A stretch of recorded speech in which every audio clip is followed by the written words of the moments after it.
fork in the vise, just giving it a bit with the old wire brush to expose this nut. Now the strange thing is, there's a screw there, it's a posi drive screw. I don't know what that does. I'm going to have to go and do a bit of research on that. Anyway, that's nice and clean. So I was looking at the other side, and sure enough there's a posi drive screw there as well. This nut is 10mm. Okay, so I put the first fork in a little vise here, and this didn't give me any hassle on doing it. I'm just going to see how much force there is in this thing. So I'm going to hold it. I'm going to do it one-handed, and hopefully it won't go shooting out. Getting ready to go though. Any second now, so I'm getting a bit ginger with this. Just getting ready for the getting ready. There it was. Ta-da! So, wouldn't mind a new top actually, because this one looks real bright. At least it's got fork oil in it. Alright, so here we have fork number 2. It's in the vise, and the fork oil has actually drained overnight from there because I didn't drain the last one enough. And so we got there by removing the end nut, removing the spacer. The spacer seat fell out into the oil as it usually does, and we took the spring out. So now we need to jam the dowel up the stanchion into the leg, into the damper rod, and undo the Allen bolt at the top. Okay, I've learning from experience, put the broom, the sharpened broom, into the stanchion, into the leg, into the damper rod, and I've knocked that home with a bit of 2x4, just about 3 or 4 good whacks, and now I'm going to undo the damper rod Allen key. Well, this one was particularly tough. It was so tough in fact that I used the blowgun for a good couple of minutes, and then I sprayed it covered in WD-40 and left it for 10 minutes, and that's starting to come out a treat now, so that saved it. I've reached a point in time where we have to remove the clip that holds the washer down, that holds the oil seal and the dust seal in the fork. So I'm going to remove that, but I'm going to do it off camera.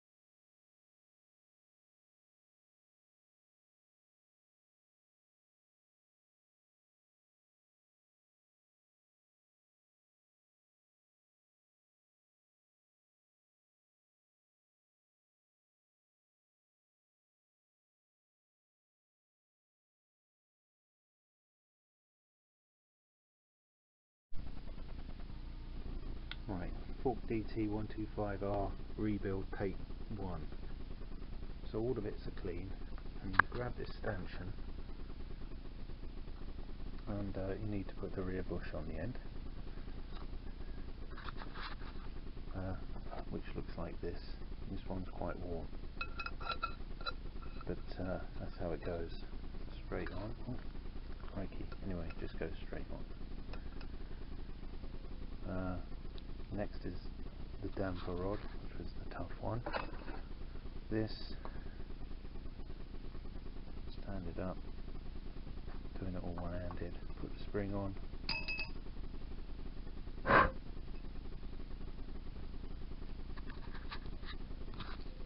needs to be thread up the stanchion, and then you put this seat over the end when it gets to the end, and then thread it up the leg and bolt it on.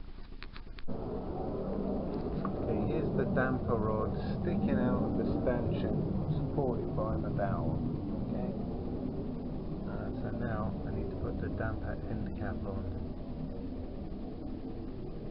So that will eventually knock the bush in nicely, and so next in is one of these two washers. One is the plain washer with a chamfered face pointing upwards. So gotta go find out which one it is.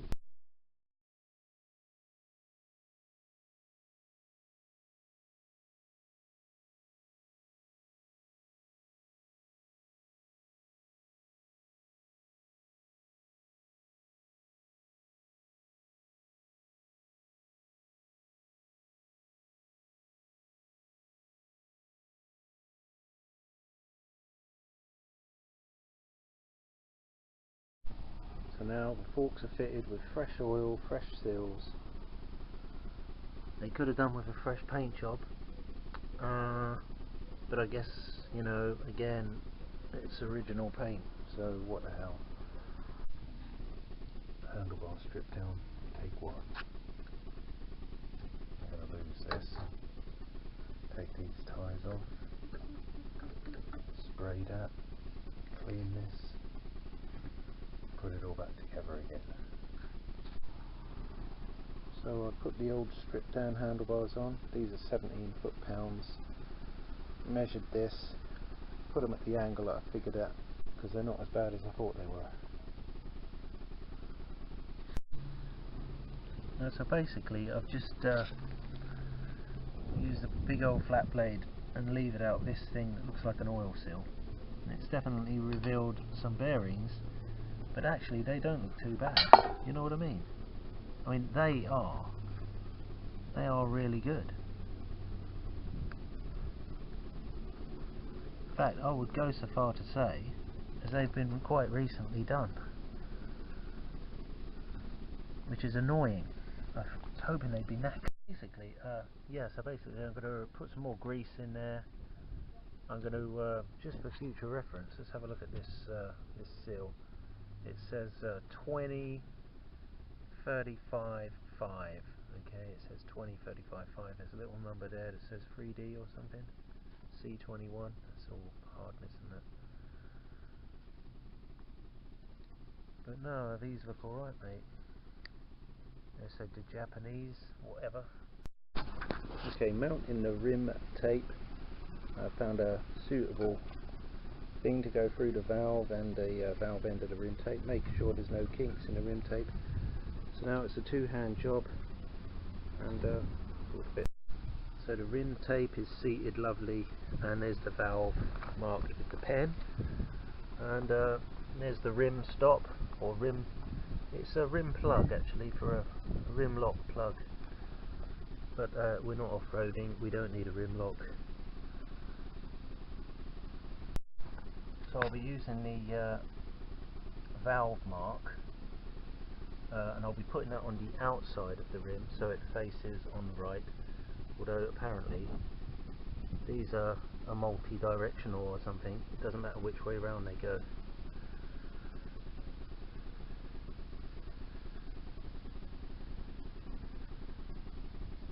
That's good. I think as long as it points up. Inner tube, front inner tube, take 2. Oh, so there it is, and the bead's looking good. It's got a bit of air in it, about 15 psi to start with, and I'll just, it's because it's hard work pumping it up. And wow, it's ready to go on there. I've just got to get a rim plug for the rear one, and I can get the rear one up and running normal. Okay, so temporarily hooking up the brake lever. If I apply the brake lever, it kind of moves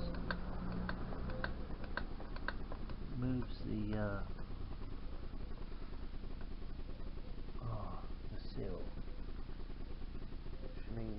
I might be able to get the piston out if I put some fluid in the thing. Okay, what my worry was is that this might have been re-tapped or something, but this is actually totally wrong. There's 3 parts to that bit. That bit don't look too good, but I'm going to attempt to use some rust preserver on that. These might be salvageable with a bit of rust preserver, and inside of that with a bit of rust preserver will neaten it up. Should probably get a new banjo bolt, but I will put some fluid in this actually to see how bad the leaks are. Now on the plus side, at least we've got these these clips. They're important. What I was really going to do is get into this with some brake. What's the stuff called? I suppose some brake cleaner and some brake caliper grease. I haven't got a clue how to fit the pads. That's my problem. You know what I mean? I am just so illiterate when it comes to these things. But I think brake cleaner will probably be a good bet. Let's go get some. So fitting the front mudguard there. It did have a little bit of damage.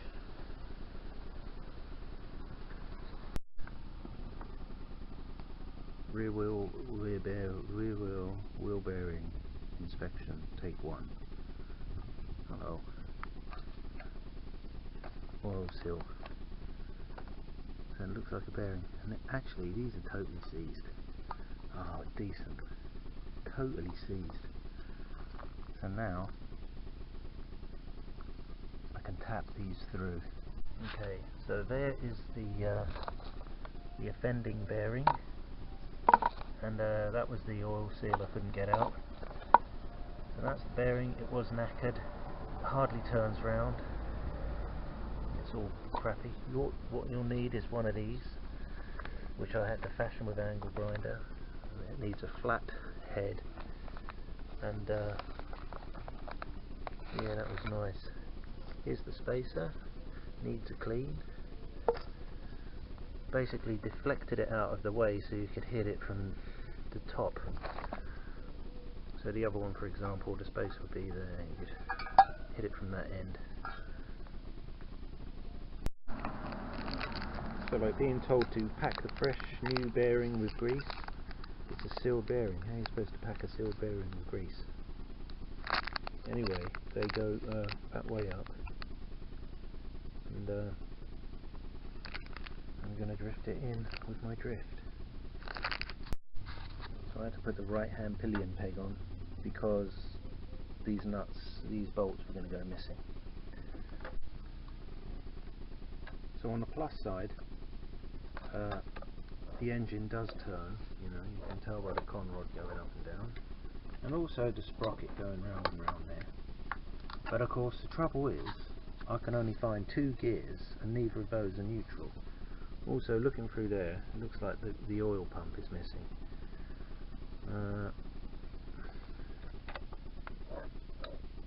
The tachometer is turning, which is good. It's a bit of a worry that there's only 2 gears findable, but you know, it could be that I should take it apart. But you know, don't fix what ain't broke. But of course, you know, oh, something just happened there. That was weird. So we'll just keep fiddling with it, I think, and see if we can't not break it.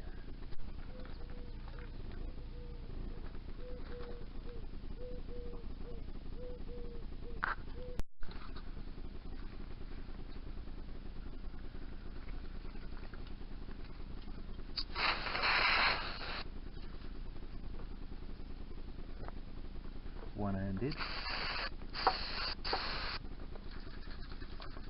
I'm gonna have to take this off, I think.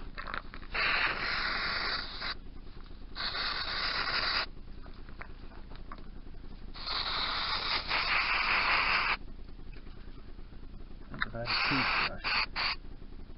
toothbrushed it, it would probably be coming in a lot happier.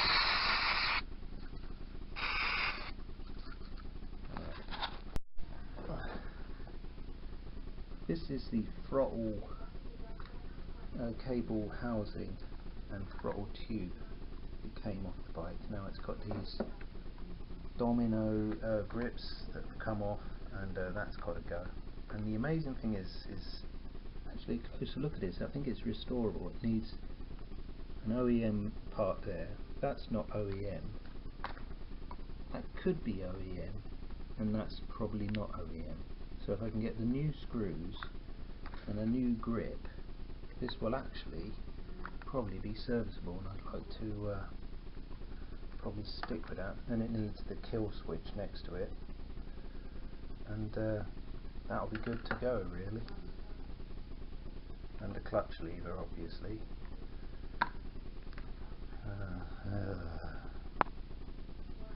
Oh no, not a clutch lever, front brake lever.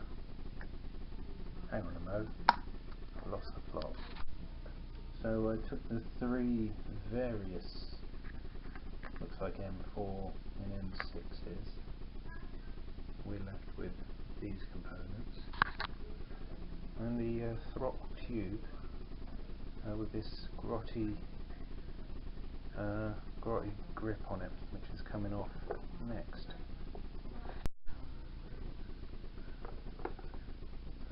So the old grip, which was trash anyway, reveals the throttle tube, which is an £8 part, so it's worth salvaging. £8. Gotta have one. Okay, so we clean the throttle tube, and once we've given these little spruce up and tried to find some OEM stuff, that'll be as good as new, and that will have saved me 20 quid. So I just fitted the right hand oil tank cover, simply with a, an M6 there and an M6 there.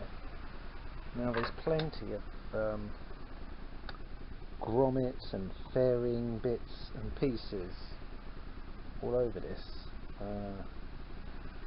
ready for other things, but I mean I haven't got a clue where any of this goes, and the exploded diagrams are really confusing. So we'll see how it goes. The reason I shoved this dirty old tail on the back is actually because I didn't want to keep stepping on it, and so it just fits on the back like that. It's not going to be tightened up, it needs a clean, and I'd rather have a blue one match the lady blue front mudguards. At the moment it's a white tail, which is totally rare. So it's difficult to know whether you should add that stuff on, but there are two plastic tangs, one forward, one back. You can see the forward one, there's one behind there. They have to go between this knob on the fork. So just basically got the wheel on. It's not really turning very well because I haven't got any brake pads in, and it's catching the brake pad clips, so I don't really want to turn it round any more than I have to. I put the radiator bracket on. I've torqued up all the rear suspension apart from the spindle. Still got to clean that little white tail up. We're going to get this handlebar stay sprayed, so we've got something across there.